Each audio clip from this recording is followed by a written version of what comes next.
Beijing to intensify non-military tactics for Taiwan annexation, Analysts. News analysis. Washington's latest threat assessment report indicates Beijing prioritizes taking control of Taiwan without military force, a strategy experts warn will drive the regime to intensify gray zone tactics, political infiltration, and cognitive warfare against the island. The U.S. intelligence community released its 2026 annual threat assessment on March 18, outlining global security risks to U.S. interests, including China's looming threat to Taiwan. Taiwan is a self-ruled democracy that has never been governed by the Chinese Communist Party, although Beijing continually claims the island as its own territory and has not ruled out the use of force to annex it.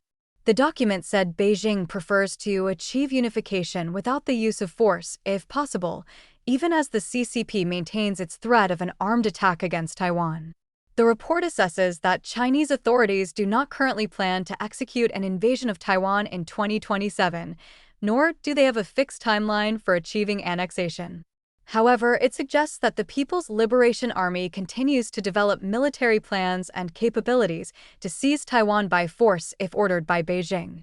The report said China publicly insists that taking control of Taiwan is required to accomplish its goal of national rejuvenation by 2049, the 100th anniversary of the founding of the People's Republic of China by the CCP.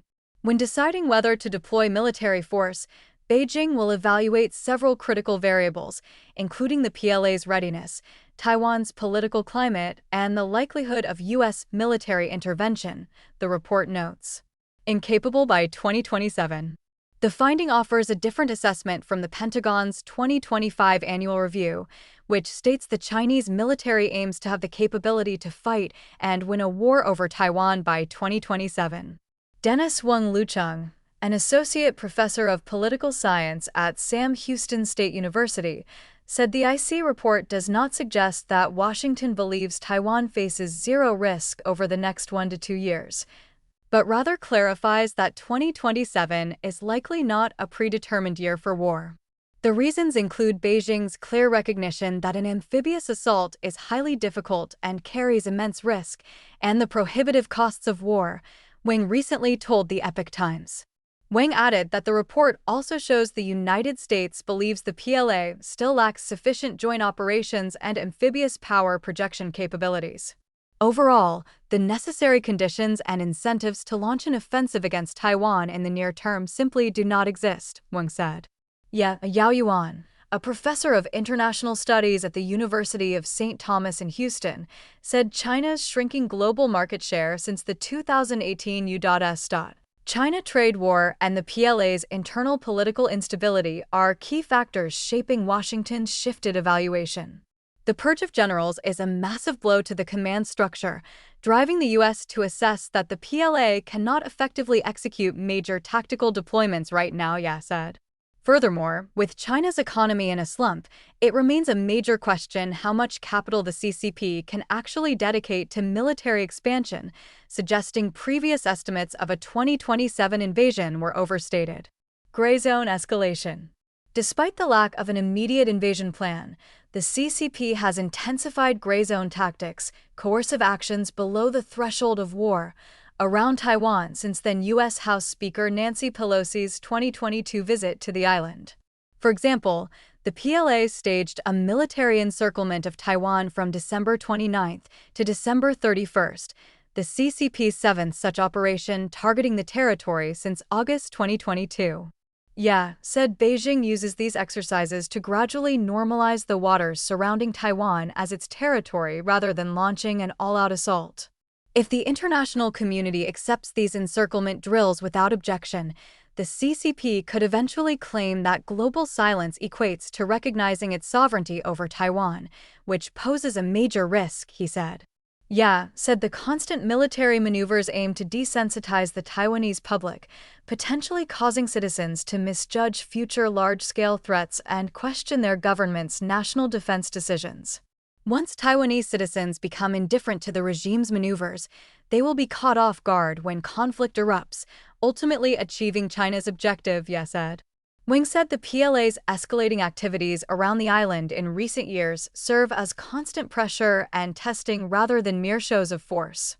Gray zone operations are low-cost, cumulative, and highly controllable, allowing the military to gradually blur boundaries and test responses using aircraft, Coast Guard vessels, and exercises, Wang said. In the long term, this not only reshapes the status quo, but also elevates the risk of miscalculation and conflict. Political infiltration. Wang said the assessment of Beijing's preference for non-military unification likely encompasses political infiltration within Taiwan. Recent espionage cases show the CCP targets individuals and groups across the political spectrum who are profit-driven and easily manipulated, allowing Beijing to disrupt Taiwan's governing system and policy operations, Wang said. Taiwan's Kwoto District Prosecutor's Office in January accused a journalist from Changtian Television, a Taiwanese media outlet known for its pro-Beijing stance, of paying active-duty military personnel cash to obtain military intelligence, which was then passed to Chinese nationals.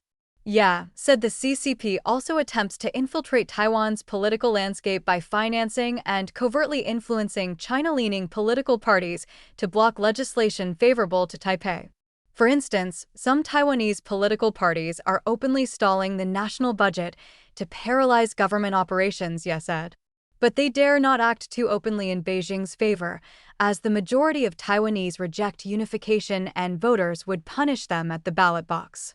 Taiwanese Vice Premier Chung Li-chun said on March 22 that the legislative gridlock over the general budget and a special defense bill, obstructed by the Kuomintang and smaller Taiwan People's Party, threatens to delay military drone research and the nation's defense supply chain. Cognitive warfare.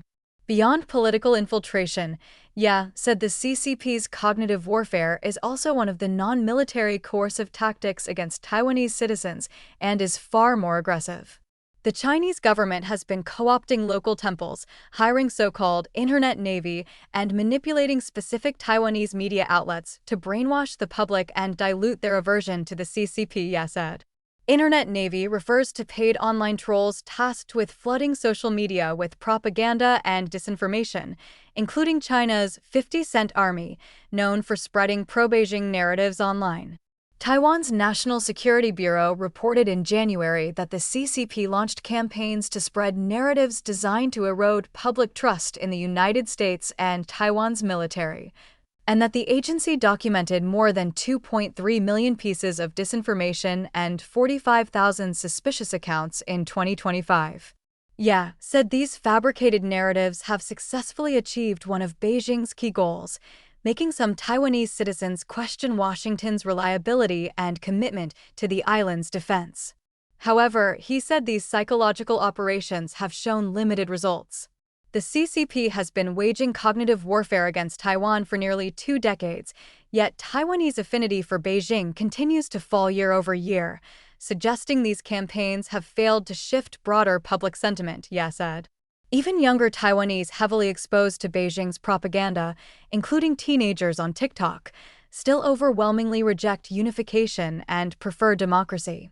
In a similar vein, Wang said Beijing's influence campaigns are designed to exploit existing domestic polarization rather than fundamentally change Taiwanese citizens' desire for unification.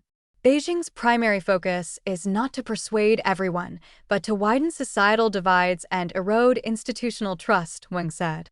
This will make it difficult for Taiwan to form a unified stance, so the public must remain highly vigilant.